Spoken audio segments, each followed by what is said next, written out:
being recorded. Thank you. All right, so the way that I thought I would start is, so Angela, I know that you came for Peggy, and John, you weren't able to make it. And Travis, you weren't able to make it for Peggy's either, correct? Make it to what? To Peggy's session, the assessment series number 2? No, I joined the first one, but then you're right, the last one I was not available for. Okay, so what I'm going to do is just do a brief review of what Peggy covered in her session, because that's going to help us move into my session. So keep in mind that the focus of this session is Blackboard, okay, and how to use the Interactive Rubric tool in Blackboard. However, it's good to know a background on the other things that were covered in the earlier session. So we're just going to briefly talk about using Interactive Rubrics for a review. Hello, come on in. Hi, welcome back. We're going to briefly review the session 2, and then we're going to move our way into Interactive Rubrics.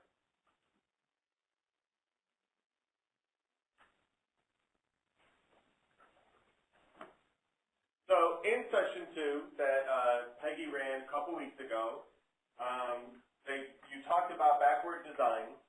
You also talked about why to use rubrics. There was a hands-on activity, and then you talked about when to assess and when not to assess. So that was the main crux of that presentation. And we're lucky because if you have questions on the review, Peggy's here so she can help us answer any of the questions that you may have. She's much more familiar with the backward design than I am. So if there is a specific question that you have, we're lucky to have Peggy here to answer those questions. Okay, so, and I'm actually using the presentation that Peggy used. So backward design is basically 3 steps. So what you're doing is you're identifying the desired result, determining the acceptable evidence, and finally planning the learning experiences and instruction. And I think this is the part that we're going to focus on in this session is in Peggy's session you developed a rubric, and in this session we're going to take that rubric that you developed and we're going to put it into Blackboard. And we're going to use that rubric to actually assess an assignment that you might have in your course. So we're now on step 3. And just to briefly give you a definition of each one of those steps, and again, this is review. What is it that I want the students to understand? How will I know that they know what I want them to know? And what do I need to do in the classroom to prepare them for the assessment? So what we're going to talk about is when you're creating your rubric, you can actually use your rubric as a guide for your students to follow so that they know what your thinking is when it comes to the actual assessment. So a lot of times, you can use this as kind of your framework. So students can look at your rubric and say, oh, this is what they're looking for specifically in this assignment. So it helps them focus on those specific things. So you can use the rubric as both a guide and a way to grade, or you can use it as just a guide. You don't actually have to use it for grading at all if you don't want to. And we'll look at different examples.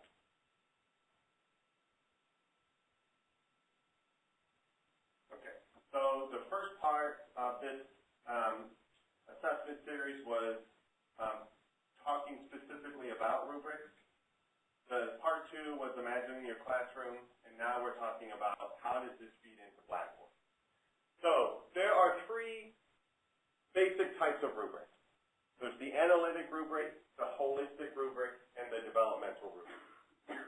Looking at these 3 types of rubrics, and just by definition only, first of all, is there anybody using rubrics right now in their class? So if you're looking at these definitions of rubrics, what kind of rubric would you say you're using right now? Would you say? Analytical? Yeah. So are you using it for points? Yeah. Okay. That's a hybrid between analytical and philosophic. Okay. I want them to sort of, use it as a guide in constructing the final output, but also in grading. Okay. Something present. And are you guys using it in Blackboard now? Or are you using it? Blackboard. Yeah. Okay, good. So, I attempted and I'm just like, okay, but even better. How about you, John? Yeah, it's kind of hybrid, and I haven't spent some time to transfer it to Blackboard. Yeah. Zoom in Canvas, Okay, and there's differences that take some learning. sure. I use some analytics in Blackboard. Okay. How about you, Travis?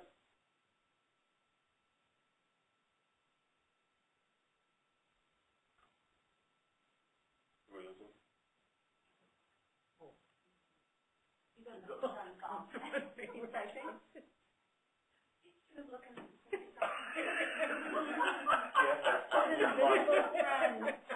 What is invisible friend? Travis, Travis. how about you?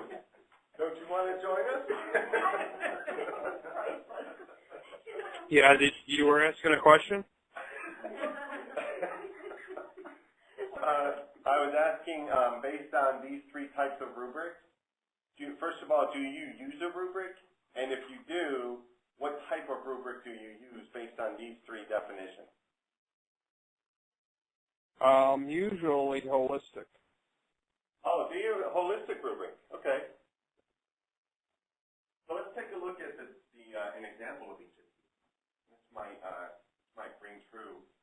Here's a basic example of an analytic rubric. Right? So you have criteria on the left-hand side, and you have point values up at the top. And then, based on the point values, determines how you deem the information that the student is giving you.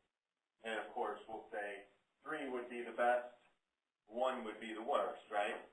So in this example, if the student did the best on all 4 of those criteria, maximum amount of points would be 12 points, right? So this assignment would be worth 12 points. Now, what's nice about using the interactive rubric in Blackboard, regardless of how many points the rubric spits out, you're always able to change it manually. You don't have to follow the point value that Blackboard gives you. So that's one thing. You have flexibility there. So basically, the analytic rubric is talking about different quadrants of criteria that you use, and then you have weights to determine those. And it can be points.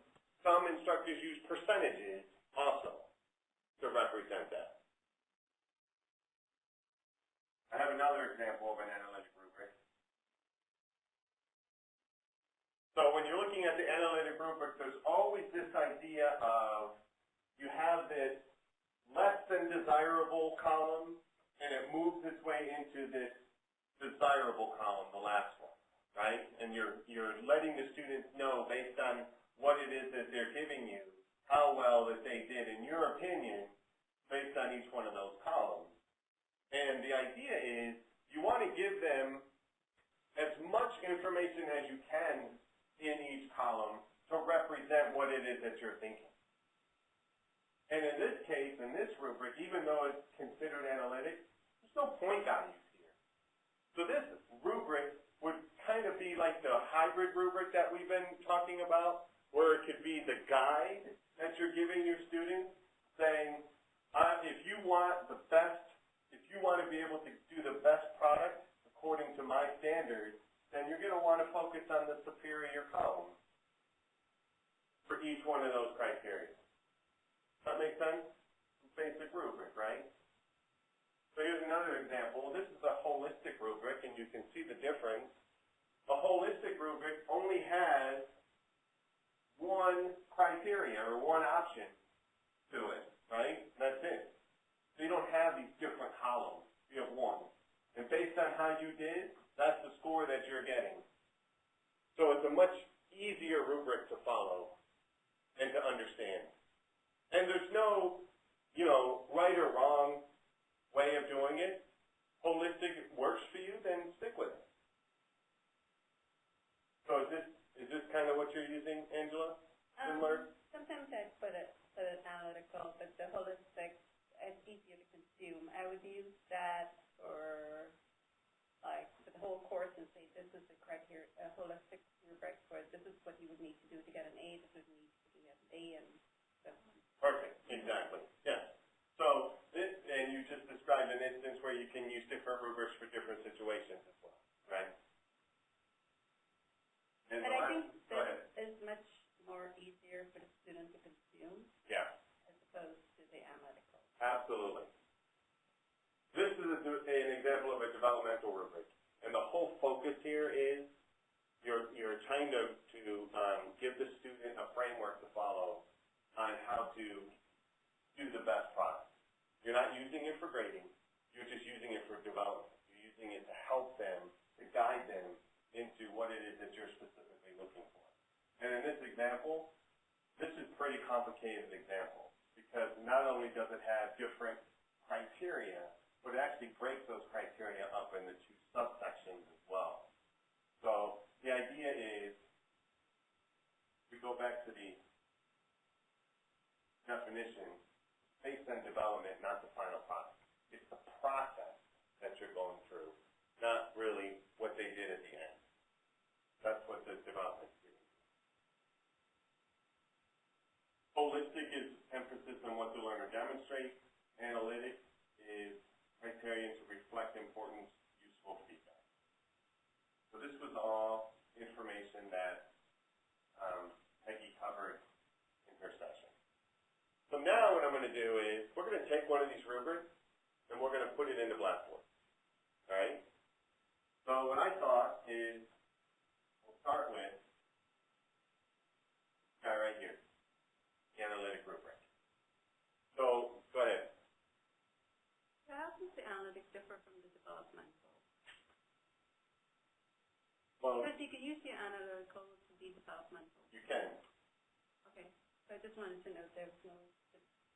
But if you look at the difference between this rubric and the developmental rubric, you're giving them a lot more information as far as what it is that you're looking for here, as far as the different stages along the way. So that's pretty much micro because you have proficient broken into two elements. You have partially proficient. So that's pretty micro. Yeah. But you could do that with the analytical as well. Yeah, you could. But typically for the analytical one, you're using it for not only to guide them, but also to give them points as well. Right. Where here it's mostly focused on just the development. I see. And you don't really break it down into this much minutia in a analytical one. Because you might as well just use development then. If you're going to break it down into this specific criteria, then just use development. But criteria is, look, here's what I'm looking for, here's my criteria, boom, boom, boom, this is what I want.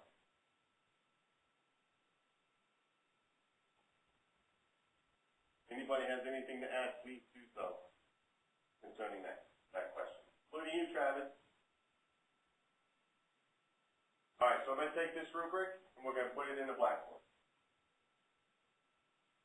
So I have a copy of it, okay? So I'm going to use it. Now, this presentation and this recording will be available after this session so that you can watch it again if you want, and you can follow along with this rubric, okay? So for Travis's sake, I'm going to switch screens here. That's a handsome man right there. That's what my hair used to look like, believe it or not. It is. My beard used to look like. That's the evidence. That's not necessary. Okay, so here I am in my course. Now, the rubrics are found in the course tools section of Blackboard, all right? And in the course tools section, everything is alphabetical. So if you scroll down, you're going to see a section for rubrics. Chances are, if you've never used this feature, you're not going to have anything in there, okay? Now, here's the first thing that you want to think about. If I do a course copy, my rubrics go with me. And I can export these rubrics out of Blackboard, and I can share them with an individual file with other Blackboard users.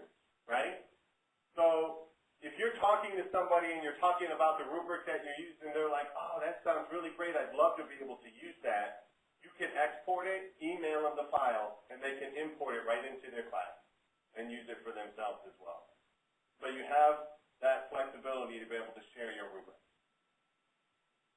So what I'm going to do is I'm going to click on Create Rubric.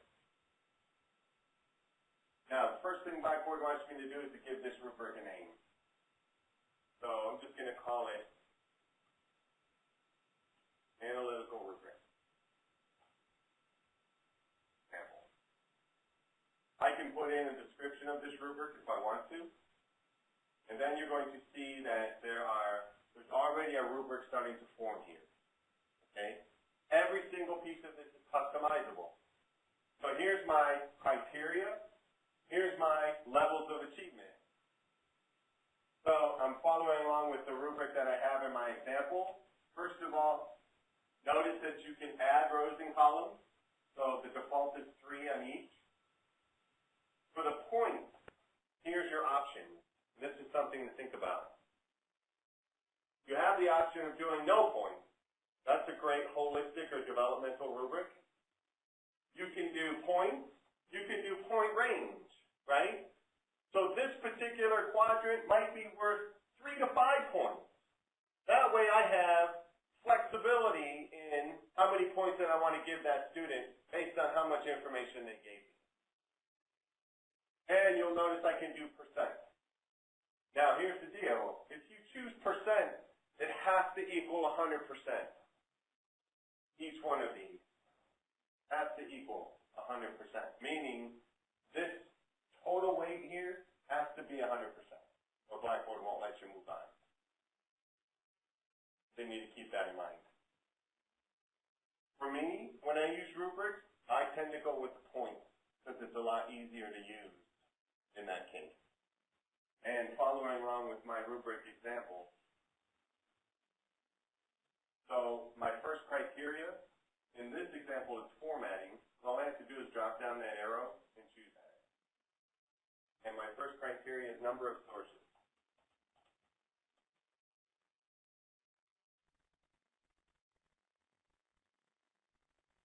And instead of novice, we're actually using, I can leave novice, competent, proficient on there if I want. My rubric example has 3, 2, 1, right? So this column is going to be worth 3 points. This column is going to be worth 2 points. And this column is going to be, I did that the wrong way. Novice is 1 point. Competent is 2 points. Proficient is 3 points. So for number of sources, you have 1 to 4. We have 5 to 9. And we have 10 to 12. So that's a real easy one. When I go see your sources, depending on how many you have, that's how many points you're going to get, right? Very simple. Speed this up. Historical accuracy.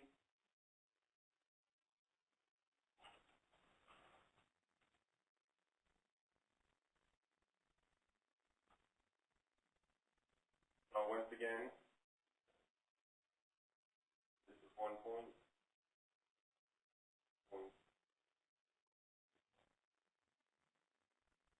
We have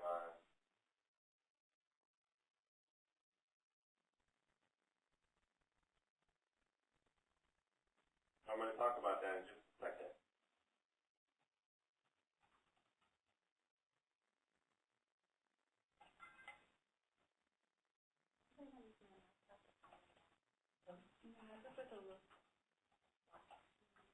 Now, when you're using criteria like this, you need to be careful, especially when you have words like lots and few. That's very subjective. So you need to be able to back that up with what you mean by lots. So when you're saying lots of historical inaccuracy, that can mean anything to anybody, right? So you need to be more specific when it comes to that. Or be able to, quantify what happened with that. And what you're going to find, you guys, when you use this rubric, you're going to have the ability to give feedback on each quadrant when you choose it. So you'll be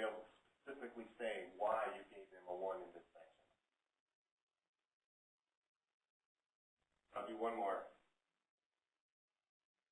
Do bibliography.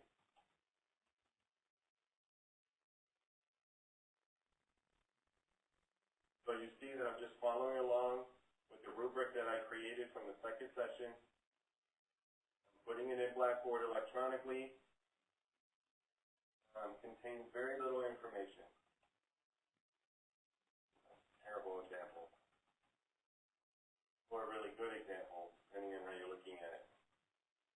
Contains most relevant information. All relevant information is included. Okay, good. So now, based on the highest number in each quadrant, is going to determine how many points this rubric is worth. 9 points. And I'm going to click submit. So there's my analytical rubric example, right? Any questions on creating the rubric at this point? Pretty straightforward. Now, I'm going to go to assignments, and I'm going to create a new assignment. I'm going to assessment, and I'm going to call this assignment rubric example.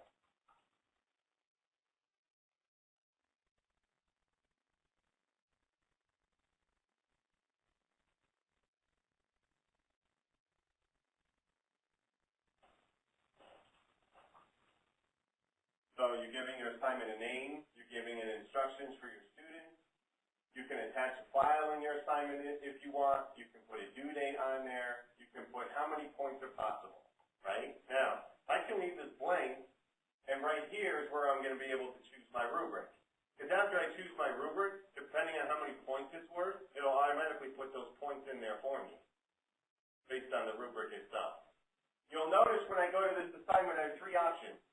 I can select an existing rubric. I can create a brand new rubric right from here. So I don't even have to go to Course Tools and create a rubric first. I can do it right from here. Or I can create a rubric from an existing rubric, meaning I can take a rubric that I already have, put it in, and then I can edit it right from here. Okay, does that make sense? So I'm going to select a rubric. I'm going to choose my analytical rubric, and then I'm going to submit.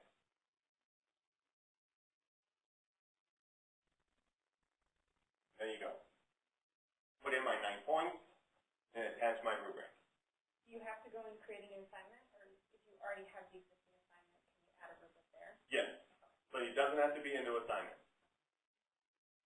Now, a couple things that I want you to notice about this rubric, and you have to look at these icons. If you don't know what the icons mean, all you have to do is hover your mouse over them, and you'll get a tooltip that pops up. So this icon allows you to remove it. This icon allows you to view it, and this icon allows you to edit it, right from here, right? This icon is very important, because what you're saying is, do you want your students to be able to see this rubric, right? So you can say, yes, let them see it with the rubric scores. Yes, let them see it without the rubric scores. So all they're going to see is the criteria, but they're not going to see how you weighted that criteria. So that's like a holistic rubric or developmental rubric in that case. Or you could say, yes, I want them to see it, but not until I'm done grading. In that case, they're not able to use that rubric as a guide when they're doing your assignments. They don't have your rubric to use. So you're kind of hampering them in that case, because they don't know what it is that you're looking for specifically. So keep that in mind. So I'm going to say yes, students can see the rubric with the rubric scores. Okay? The rest of the stuff deals with straight assignment information. Anybody have any questions on any of that stuff that they want to go over? Show how this comes up in the student view. I'm going to show you. Okay. I'm going to make the assignment available, and then I am going to click submit.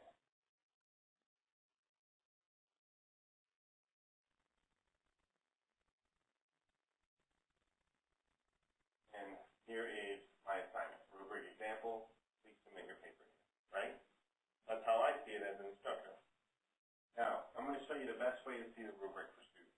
This is what I would encourage you to tell your students.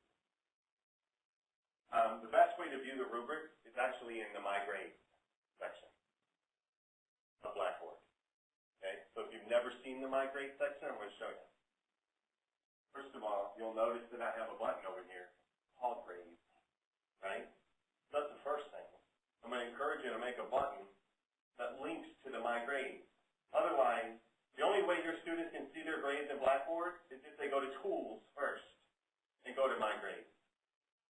So if you want to create a button that links to grades, all you have to do is hover your mouse over this plus sign, which makes so much sense. That's sarcasm, by the way.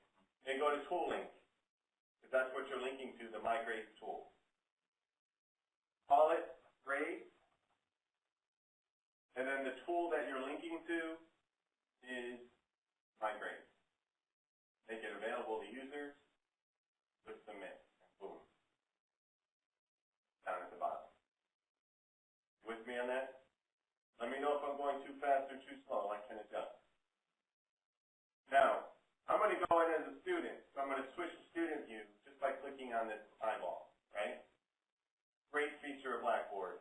Allows me to see exactly what my students see. Exactly what my students see. Okay? I click on grades. So here is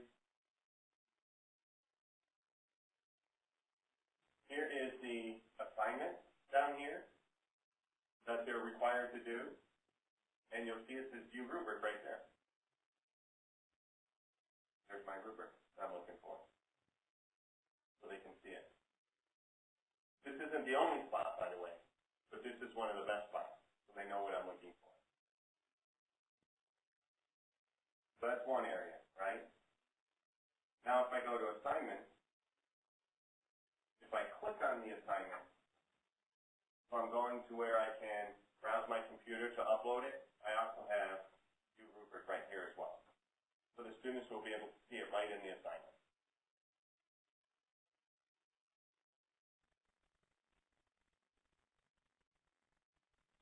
So I know what students know what I'm looking for. Then they can print it and make a copy of it for themselves if they want. Does that make sense? Okay. Now, I'm going to show you how the rubric works in Blackboard. Because creating it is one thing. Now I'm going to show you how to use it when you're grading. This is one of the best parts of using the rubric. So keep in mind I'm still in as a student. Student preview mode is on. I'm going to browse my computer and I'm going to upload a file.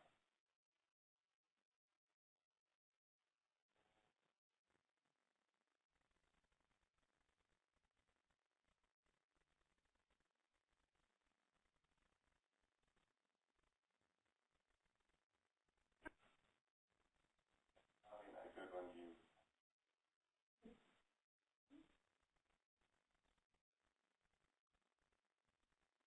One of my bad Blackboard days. Here we go. Remember, I'm in as a student. Anybody ever get a message like this from a student? Name? Or did you ever get that message? No? Really? I'm the only one? You didn't get that. Probably every other assignment. That's one way to get me, right? Now, when I submit as a student, and see, this is good for you guys if you've never seen this before, this is exactly what the student sees after they submit. So if they don't see this, it didn't work, right? So the student sees their submission, and then they see this information over here. And that's it. They're done. They submitted their assignment. They can get out of Blackboard. All is good. Okay. So I'm getting out of student preview mode now. And I'm going to keep the data from that student preview. Otherwise, I would lose it.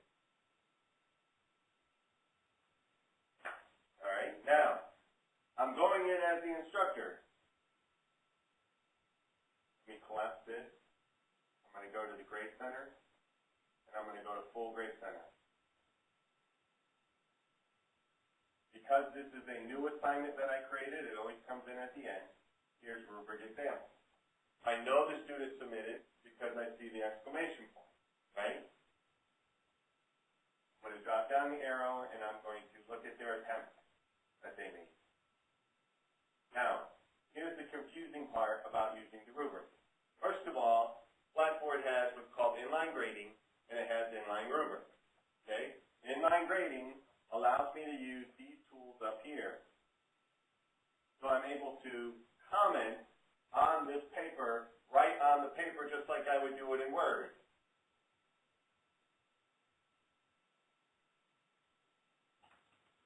So this is a really good title. Right? And you'll notice I can see the student's comments back to me right here. So I'm in as an instructor now. Now, when I'm done commenting on the paper and I'm ready to grade, so I read the whole thing first. I have to go over here and I have to click on this arrow right here. This is key. When I click on this, it gives me a drop down, and now it gives me an area where I can give feedback on the whole paper back to the learner, right? But here's the area where I have the rubric. If I click on this guy right here, it only gives me a copy of the rubric. But if I click on this icon right here, now it's an interactive rubric. I'll show you what I mean. When I click on this icon, see this? There now become radio buttons. So I can click on each quadrant, and Blackboard is adding up the points for me. So if you do your rubric correctly, and you put in the information that you need in each quadrant, it's going to be very easy for you to grade. Now remember we said lots, few, and no, right? So if they had few, I can click on this, and it pops in feedback. So I can say, few means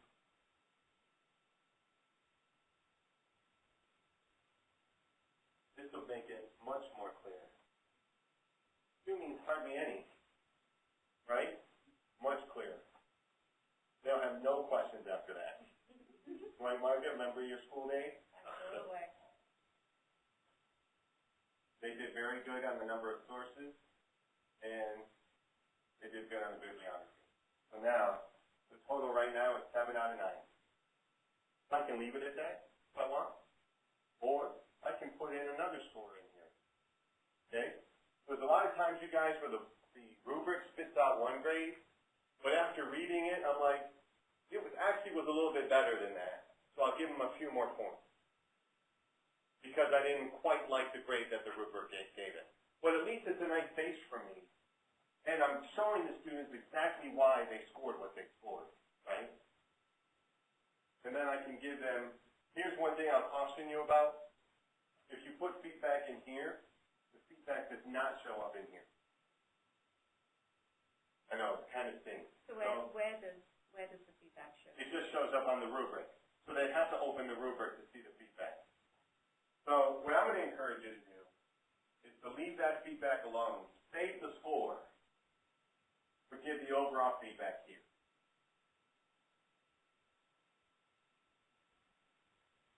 And you'll notice that Blackboard put in 7 out of 9 as the score, right? All I did was click quadrant and type in information. See how nice that is? Inline rubrics, or interactive rubrics, what it's called. I click on save, or submit. Done. Now, let me show you what the students see after I'm done grading. Because the student's going to see this right away as soon as I'm done. Switch back to student view.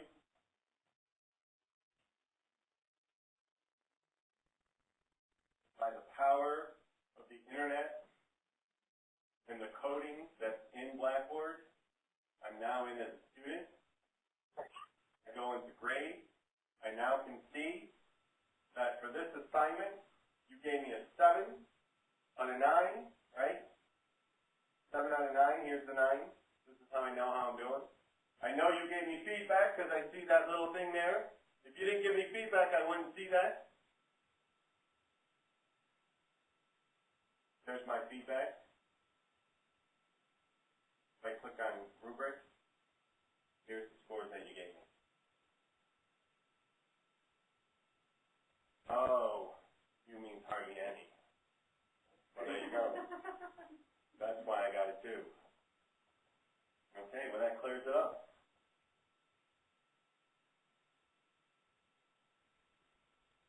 That's how interactive rubrics work in Blackboard. What do you think? Any questions? I was doing percentages, that's why I got really confused. Percentages are tough. Percentages are tough. Because you got to make it equal to 100. Let's take a look at that. Why are we using percentages? Is because you prefer that? Well, I guess. I was trying to stay within to avoid calculating, picking the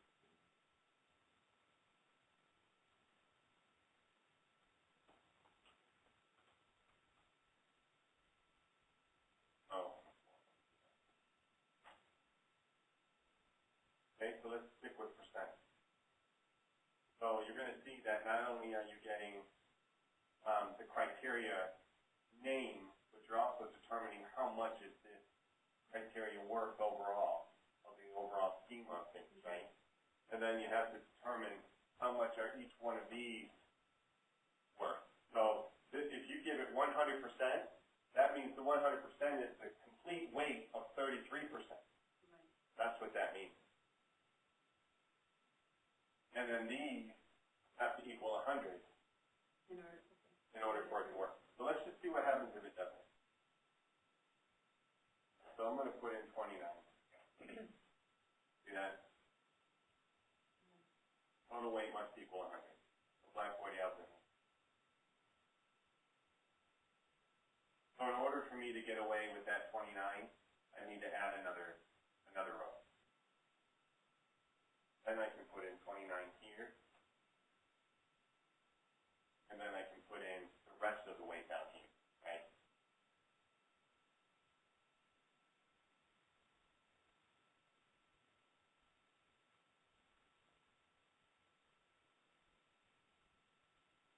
So where'd you get stuck, Angela? On that piece? When it prompts me that it doesn't compute. Yeah. Does that make more sense now as to why? Yeah. But I guess I don't understand where it has to add up, the whole thing, whether it was the column or if it was the row. Yeah. You'll notice that even over here I lost my percentages when I went into editing. Right. So now it's using these as its weight.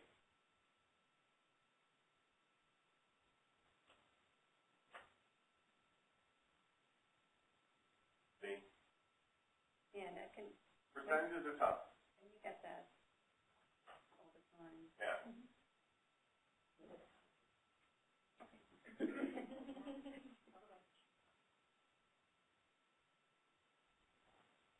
So what are the options you have? Percent, points, and what? Percent, points, and you have ranges.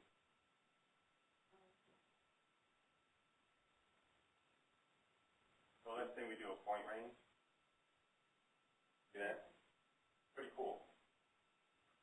So the novice, this is from 0 points. So that gives you a bit more of a wiggle room. Exactly. So this is the idea of, well, they weren't quite a 0, but they weren't the best either. So I'm just going to give them the number that's in the middle, 1, for that. So you're giving yourself, like you said, wiggle room for each one of those columns. One more column, I mean, if you have A, B, C, D, F. Yeah, exactly. That's very true. So then, instead of novice, I can just put F on there, right? There. I mean, can't get much straighter than that. So when you have a range, how would it compute? How would the total? So you'll notice that if I don't do anything else here, the total points is 2. So it's always taking the highest. Higher, okay. It's always taking the highest number.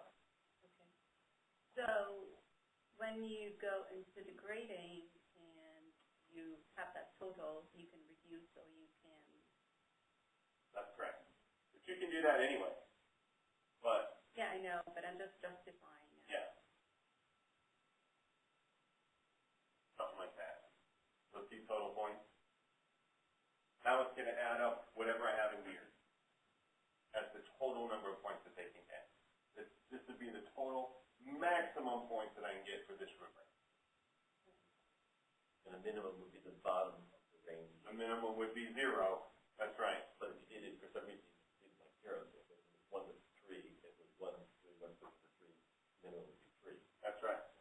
No, the minimum would be 1. For each row. Correct. But then minimum at the bottom. So you could get 1 row, 1, 1, 1, 2, 1, 2, 3. Correct. That's right.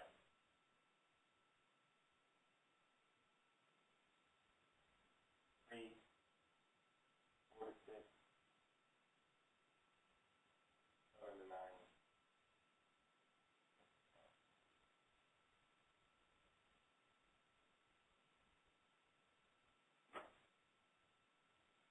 So I just keep doing the same thing, right, for each one.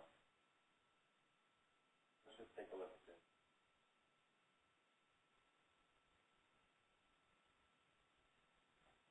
That's making me work. If you were importing somebody else's rubric and they had already put those number ranges in, that would import with it. It's all done. That's exactly Or right. you could have done it in another course. I'll show you how to do that too, John.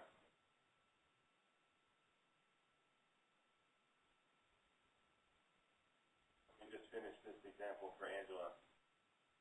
I'll play devil's advocate for the ranges. When I've had conversations with faculty, one of the reasons to use the rubric is to have that it be able to give the feedback.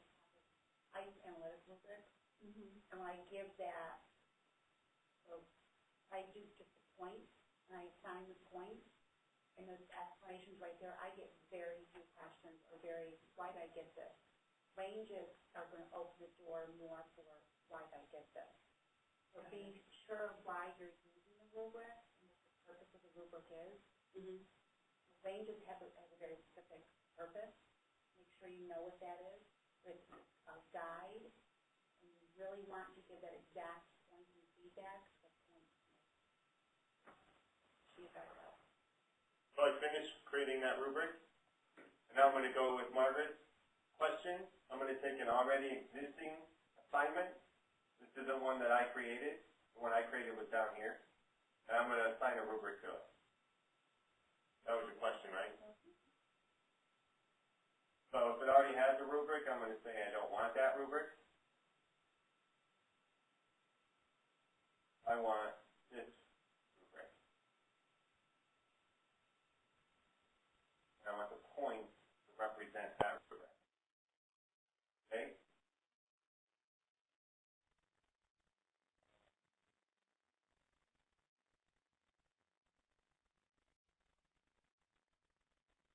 Now let's look at this one.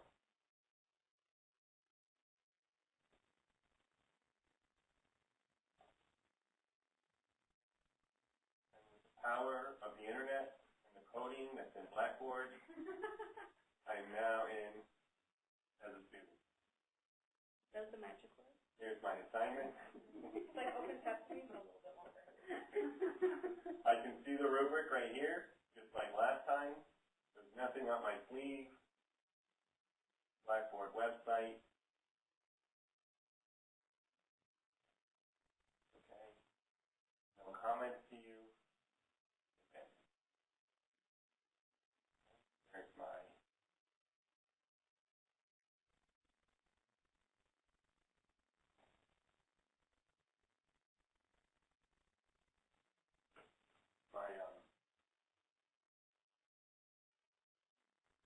whatever the word is I'm looking for to let me know that it did submit correctly.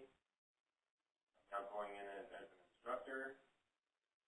Here's the assignment. Up it down. Go to the attempt. Okay, here's the assignment. Okay.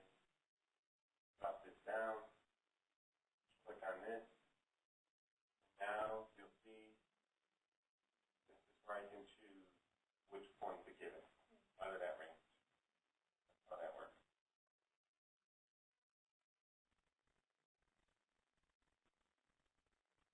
That's an 8. That's an 11. So they got 22 out of 36. That's this rubric on this assignment, based on the rubric, right? And this is where I would say, they actually did a little bit better than that, so I'm going to give them 25. I just put in my number that I want, click on save, and the 25 goes on there, and not the 22. So after you submitted that, can you edit it, or is that permanent? So I submitted the grade.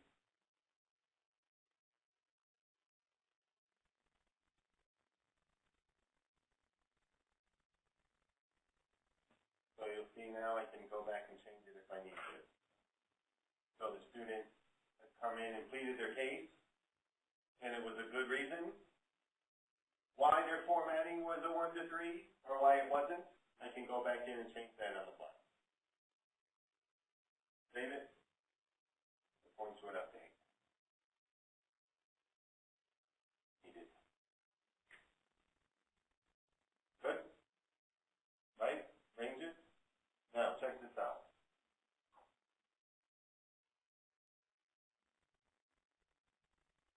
So after this, you say, holy cow, I love that rubric. Can you please give me a copy of that rubric so that I can use it in my class? Why should I have to recreate the wheel if you already have a really good rubric, right? Good point. So I'm going to check this box, and I'm going to choose export, because you got to choose the one that you want to export out of Blackboard. I'm going to export it to my local computer. I'm going to click submit, and then I'm going to click on download. And by the power of Microsoft,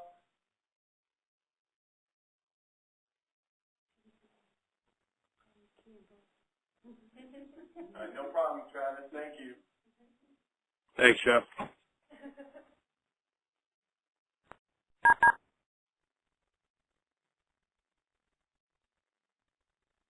Here's my rubric, and notice that it's a zip file, right? Blackboard loves zip files. So what does it say that? It's a Blackboard file. The only Blackboard will take. Okay. So it's not like you can strip it out of there. See that?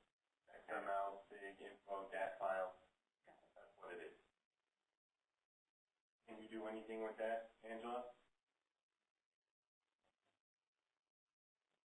I just wondered if it's saved as a CSV or something. Right. And if you have a CSV, can you import it into there? But I guess you can't. So hold your thought. I'm going to go into another course. Because now I have that rubric, right? The zip file, you emailed it to me. I'm all excited to use it. I'm going to go into my course tools rubric. I'm going to go to import now, rubric. It wants to know where is it? Where's your brand new shiny rubric that you just want to put into Blackboard? Oh. Here it is. Click there. Click open. And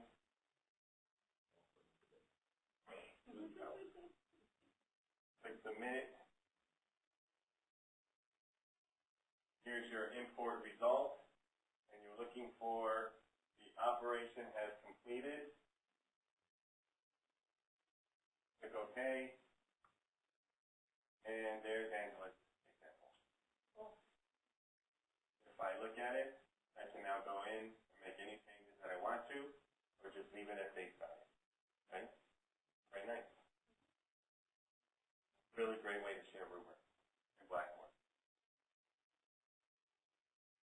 So what was the question? So if you had a rubric that wasn't created in Blackboard, let's say. Oh, right. So when I go to import,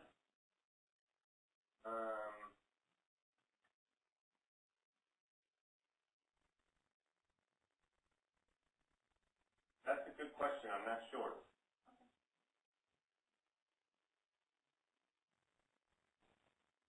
I guess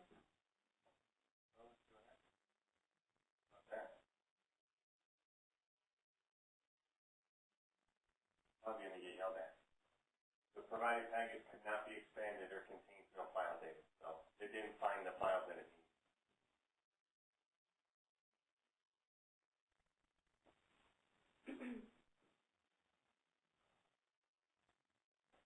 What else? Any questions? Anything else you want me to cover? And also, if you are an instructor in more than one course, you can copy it from course to course, rather than an export. Yeah, with the course copy. You mean the same course different semesters, or you mean it's one semester you teach different course? When you type in course copy is when you're changing from one semester to the other. So I can actually, if I do a course copy, I can actually just choose rubrics as an option and just copy those. So if I have a bunch of them and I don't want to download each one of them into a zip file, I can choose the course I want to copy them into right here. Choose rubrics as my option. Click submit. Boom. It's in the new course. Is that what you meant? Yeah. Yep. So when you're doing a course copy, don't be afraid to pick and choose individual things that you want. You don't have to choose everything at the end of the semester. The one thing I will say to you, and this is a common mistake, if you are choosing assignments, tests, or surveys, or anything that you're grading as far as discussion boards, wikis, blogs, journals goes, you must include the grade center columns and settings with that. If you don't do that, those will not copy over. Okay? If you have assignments, tests, surveys, you must include the grade center columns and settings. Common mistake. Then we'll get a call and they'll say, how come it's not working?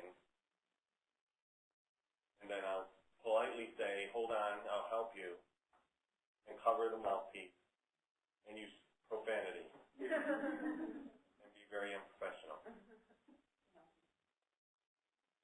And then I will get back on and walk you through the process.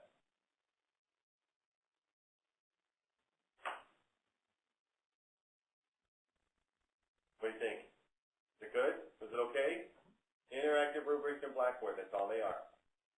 So remember, the first two assessment sessions dealt with creating your rubrics. We took those rubrics that you created, popped them into Blackboard, and I showed you how to grade them.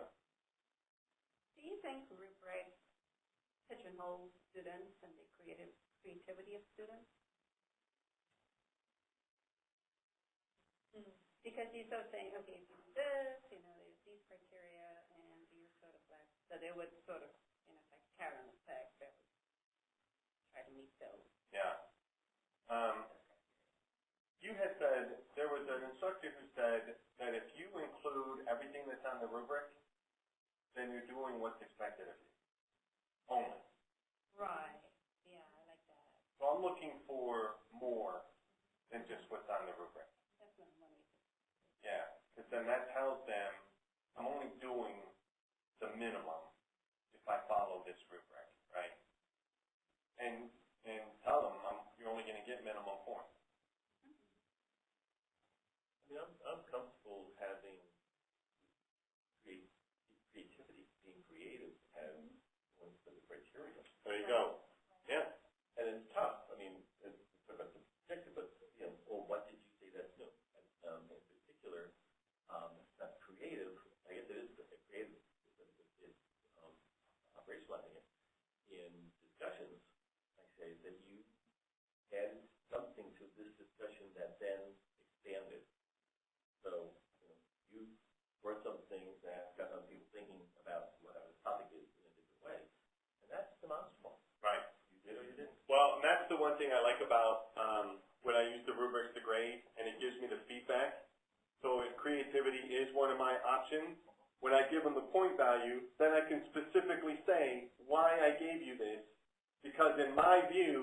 creativity was this, this, and this. Like you could be so specific with it, right? So you have that option. I use rubrics for two lessons, for two assignments, my midterm and my final. And my midterm is a paper that they do, and my final is a website. So I actually use a rubric for the website, and I tell them, if you follow the rubric, then you're doing exactly what I told you. You're doing what's expected. So I'm looking for more than what I'm expecting. So if you want to get a good grade, give me some more than what I'm giving you on the rubric.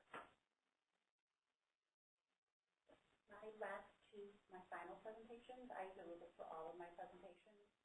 I don't do it for assignments. I allow the creativity with the assignment. My final, I say, if you complete the last row of my rubric is, so say if I'm looking for 50 points, my last row might be worth 10 points. We're not done. And I'll say, if you complete the rubric, you have a solid B. You In order to get an A, you need to complete at least 3 to 5 additional elements in the presentation. And that's where the creativity goes. Thank you. Thanks for coming. Thank you. Appreciate it. Bye. So like I said, this will be up on our website for you to review, the presentation, the rubric examples, and this recording. If you wouldn't mind doing us a favor and filling out the evaluation, I would appreciate it. And I just wanted to thank you guys for taking your personal time to come in here this evening to attend this session. I hope that this was valuable for you when and if you start using rubrics in Blackboard. So thank you very much.